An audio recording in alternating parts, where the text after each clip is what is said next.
Shalom bien-aimés, que le nom du Seigneur soit glorifié et honoré, le maître de temps et de circonstances. Nous bénissons son nom, lui qui nous donne ces moments. Et nous sommes contents de partager ces courts messages ensemble avec toi.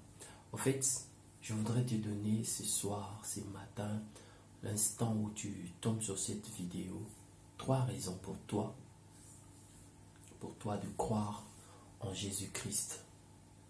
3 raisons pour toi de croire en Jésus-Christ.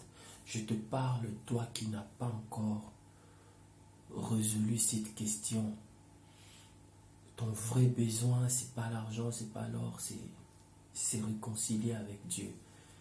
Mais quelque part, tu te poses des questions. Pourquoi? Qu'est-ce qui peut m'amener à croire en Jésus-Christ? Alors, je te donne ces 3 raisons au travers de cette courte vidéo. La première raison pour toi de croire en Jésus-Christ, c'est simplement parce que Christ est mort pour toi. Christ est mort pour toi. Qu'est-ce qui a amené Christ à mourir?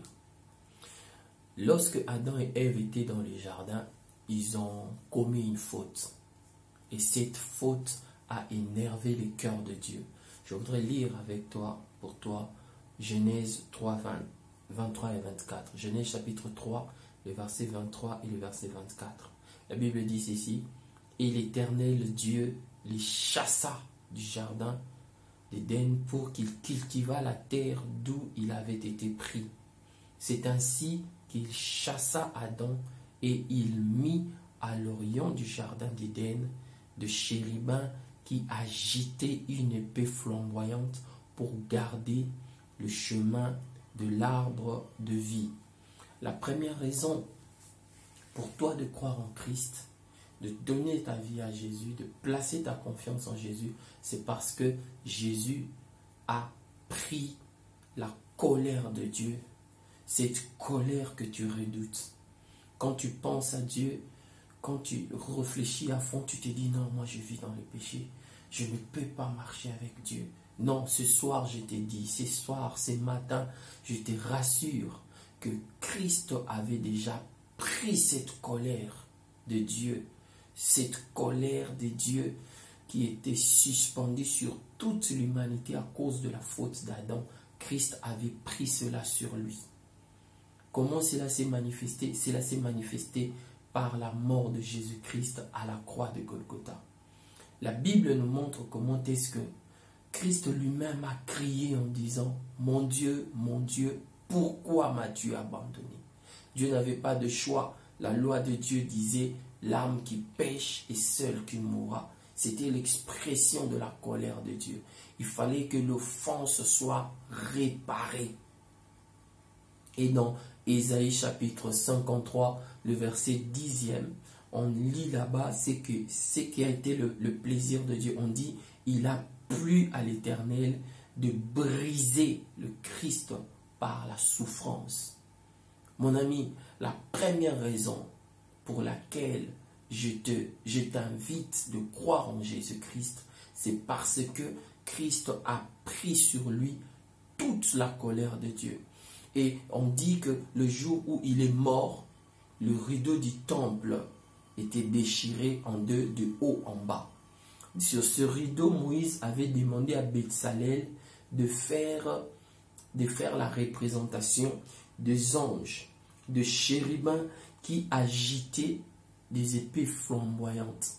À chaque fois que les Juifs entraient dans la présence de Dieu, ils voyaient ces rideaux, ils se rappelaient ce qui s'était passé au jardin d'Éden, il s'est rappelé que Dieu était en colère.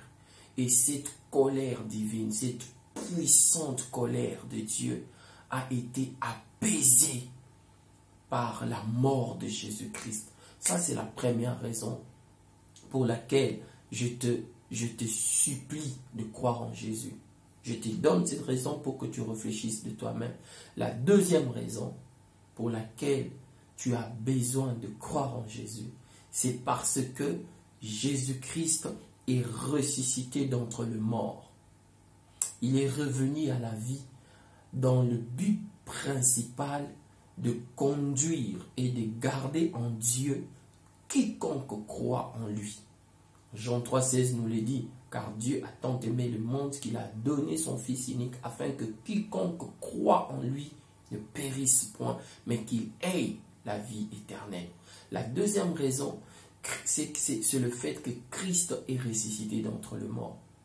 Mais qu'est-ce qui prouve que Christ est ressuscité d'entre les morts?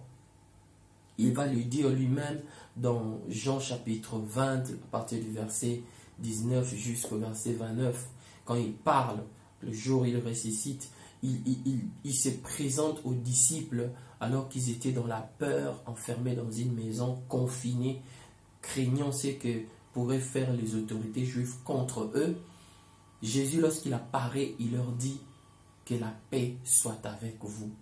Il leur dit ensuite, voici, regardez mes mains qui portent le marque de clous, regardez mon côté percé.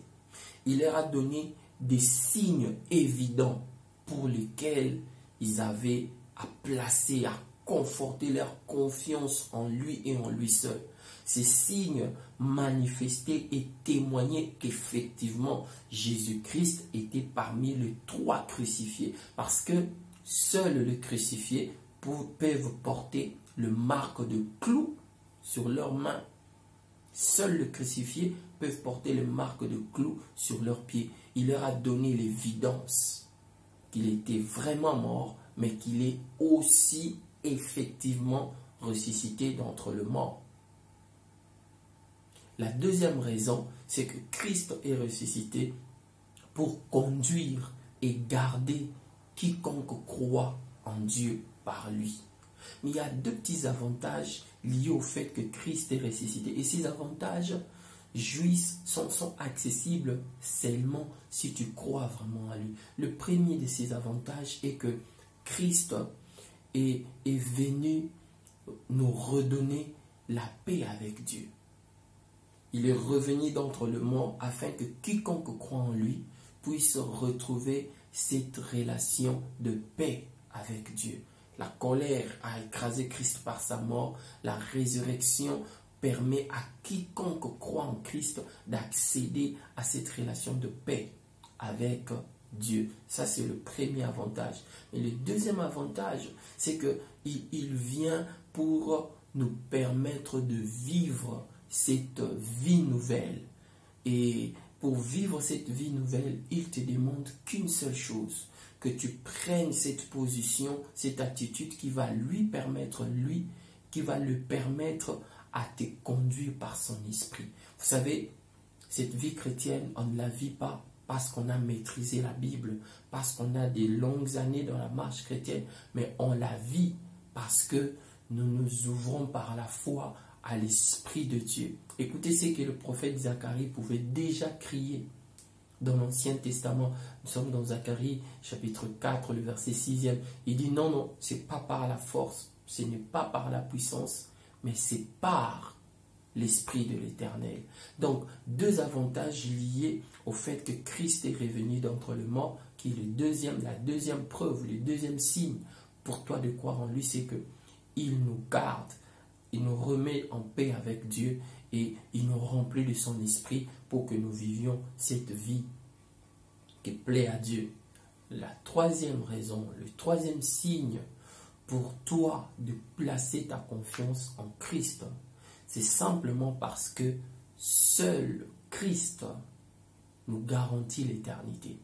Bien-aimé, toi qui m'écoutes, je voudrais te rassurer d'une chose, une chose vraie. Voici ce que je voudrais te rassurer, c'est que nous tous, nous allons exister éternellement. Mais vivre éternellement n'est possible qu'en Jésus-Christ. Voici la situation de l'homme.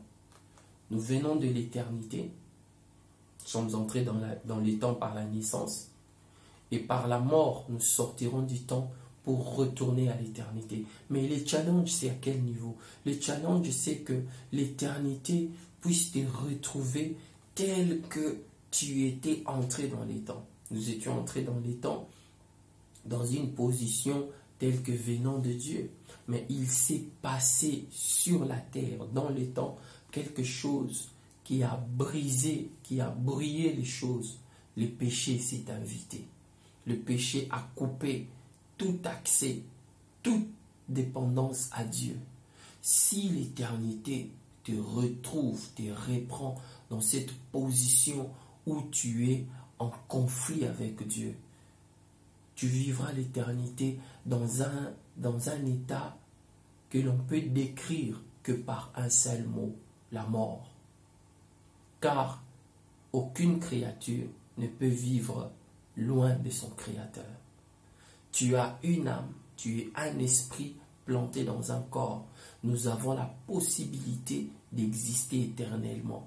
Mais vivre éternellement, bien-aimé, cela ne s'est garanti qu'en Jésus-Christ et en Jésus-Christ seul.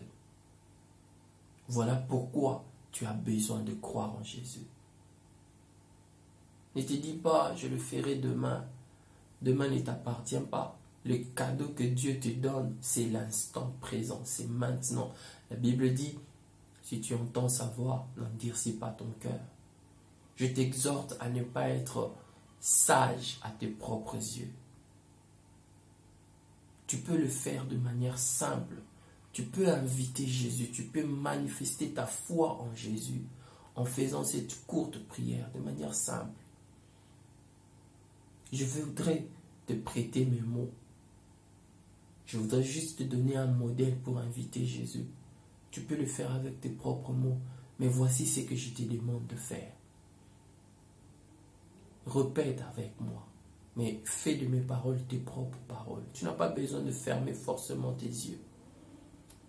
Prie avec moi. Seigneur Jésus, je crois que tu es mort à la croix pour moi.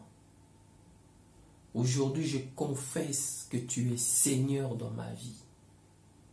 Merci d'avoir, par ton sang, effacé mes péchés. Merci d'avoir fait de moi un enfant de Dieu. Je me donne à toi. Je crois que en toi et en toi seul, je vivrai pour l'éternité. Merci Seigneur.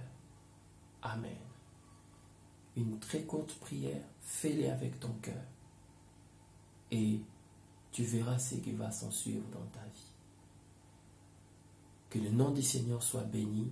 Nous, c'est La Croix, ma vie, cette plateforme à caractère évangélique qui nous apporte des rappels et des informations bibliques à propos de la personne et de l'œuvre de Jésus-Christ. Que son nom soit béni. Shalom chez vous.